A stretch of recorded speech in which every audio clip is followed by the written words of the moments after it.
L'atome, partie 3, application du modèle quantique. On sait maintenant que les électrons d'un atome peuvent être représentés par 4 nombres quantiques, n, l, m et s.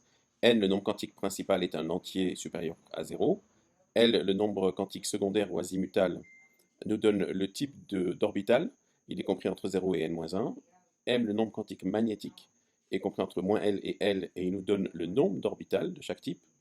Et S, le nombre de spins, peut prendre deux valeurs, -1,5 ou 1,5.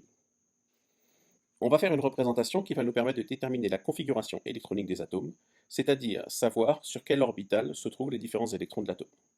Donc pour ça, on commence par mettre les différents niveaux, n égale 1, 2, 3, 4, qui correspondent aussi aux couches qu'on apprenait avant, K, L, M par exemple. On met également le deuxième nombre quantique, L, qui peut prendre des valeurs 0, 1, 2 ou 3, et ça nous donne à chaque fois le type d'orbital. Si c'est une orbitale S, qui sont sphériques, les P qui sont en forme d'altère, les D en forme de trèfle, et les F qui sont très compliqués. Donc, on va prendre les atomes un par un. Le premier atome, c'est l'hydrogène. Il a un électron. Donc, s'il a un électron, il va se mettre sur la première couche, n égale 1.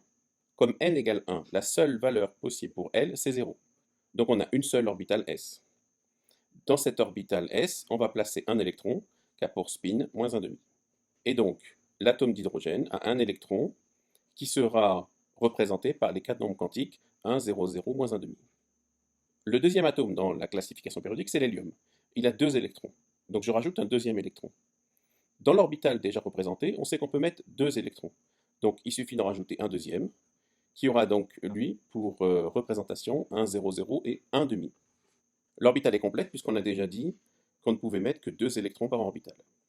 Donc si on passe au lithium, qui a 3 électrons, il va falloir passer au niveau suivant, à la couche supérieure. Donc, la couche supérieure, on prend n égale 2. Elle peut prendre deux valeurs, soit 0, soit 1. Si on met un électron pour le lithium, il se met directement sur l'orbitale S. Si on a 2 électrons, l'élément suivant va utiliser donc l'orbitale S, donc ici il a 2s.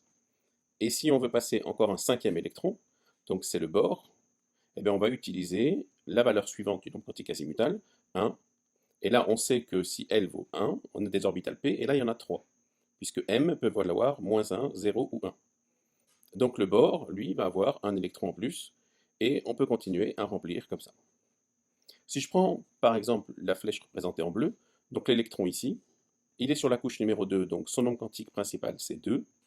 Il est sur une orbitale P, donc son nombre quantique secondaire c'est 1, L égale 1. Son nombre magnétique est 0, puisque la première case c'est -1, la deuxième c'est 0, la troisième c'est 1. Et il a un spin de 1,5. On peut ainsi continuer à remplir. Et donc pour n égale 3, on va avoir 3 valeurs possibles de L. Donc les orbitales S, les orbitales P et les orbitales D. Si on continue, on passe à la couche suivante, numéro 4. Donc L peut prendre les 4 valeurs. Donc il peut y avoir des orbitales S, des orbitales P, des orbitales D et des orbitales F. Voyons maintenant l'ordre de remplissage des orbitales. On pourrait croire au début qu'on remplit d'abord par couche, donc 1, 2, 3, et dans une couche on remplit les orbitales S d'abord, puis les P, puis les D, puis les F. En fait, l'ordre de remplissage se fait bien sûr d'abord par la 1s, la 2s, ensuite vient la 2p. Logiquement, après, on va passer à la 3s, avec ses 2 électrons, la 3p. Et c'est là qu'il y a une particularité, c'est qu'après avoir rempli la 3p, on commence par remplir la 4s, et quand la 4s est pleine, on peut commencer à remplir la 3d. Donc à chaque fois qu'on rajoute un électron, on continue, on remplit.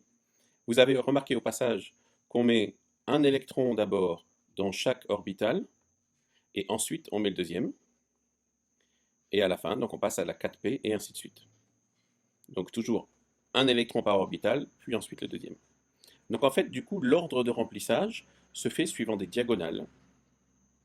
Donc d'abord la 1s, puis la 2s, puis la 2p, 3s, 3p, 4s. Ensuite on revient à 3d, 4p. Ensuite ce serait la 5s qui est en dessous. Ensuite on reviendrait à la 4d et ainsi de suite. Alors appliquons tout ça maintenant pour déterminer la configuration électronique d'un atome. C'est-à-dire comment sont structurés les différents électrons autour de l'atome, dans quelles orbitales ils se trouvent. Prenons l'exemple du lithium, il a 3 électrons. 3 électrons, donc on va pouvoir remplir la 1s complètement et un électron sur la 2s.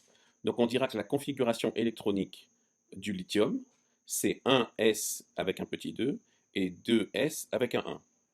Donc le 1 au départ correspond au nombre quantique principal, c'est-à-dire à la couche. Le s, donc c'est l'orbital. Et le chiffre qui est en exposant, ici le 2 dans un S2, correspond au nombre d'électrons présents dans l'orbital. Donc on dira que la configuration électronique du lithium, c'est 1s2 et 2s1.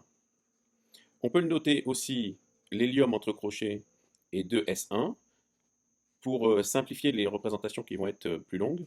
Donc on prend toujours le gaz rare précédent, parce que le gaz rare a les orbitales qui sont pleines. On va voir ça sur les différents exemples. Deuxième exemple, le carbone, 6 électrons. Donc, on connaît l'ordre de remplissage maintenant, 1, 2, 3, 4, 5, 6. Donc on a bien mis sur l'orbital 2p un électron par orbital. Donc sa configuration électronique va être un S2, 2S2 et 2P2. 2 électrons sur la couche 1S, 2 électrons sur la couche 2S et 2 électrons sur la couche 2P. Qu'on peut appeler aussi hélium et 2S2, 2P2. Autre exemple, le chlore. On commence à mettre beaucoup d'électrons. 17 électrons. 1, 2, 3, 4, 5, 6, 7, 8, 9, 10, 11, 12, 13, 14, 15, 16, 17 électrons.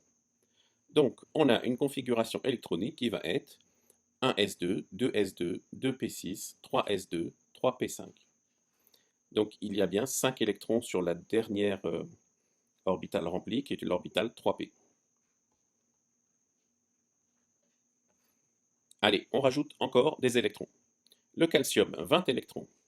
2, 3, 4, 5, 6, 7, 8, 9, 10, 11, 12, 13, 14, 15, 16, 17, 18, 19, 20. Donc, sa configuration électronique, ça va être 1s2, 2s2, 2p6, 3s2, 3p6 et 4s2. C'est-à-dire l'argon plus 4s2. Parce que tout l'ensemble précédent 1s2, 2s2, 2p6, 3s2 et 3p6, c'est l'argon. Je vous rappelle qu'on n'a pas rempli l'orbitale D, la 3D, parce que l'ordre de remplissage est dans les diagonales. Et donc après la 3P, on passe à la 4S. Et ensuite on fera 3D, 4P, 5S. Voilà, on a terminé sur la configuration électronique. Je vous souhaite bon courage pour bien intégrer tout ça et faire les exercices.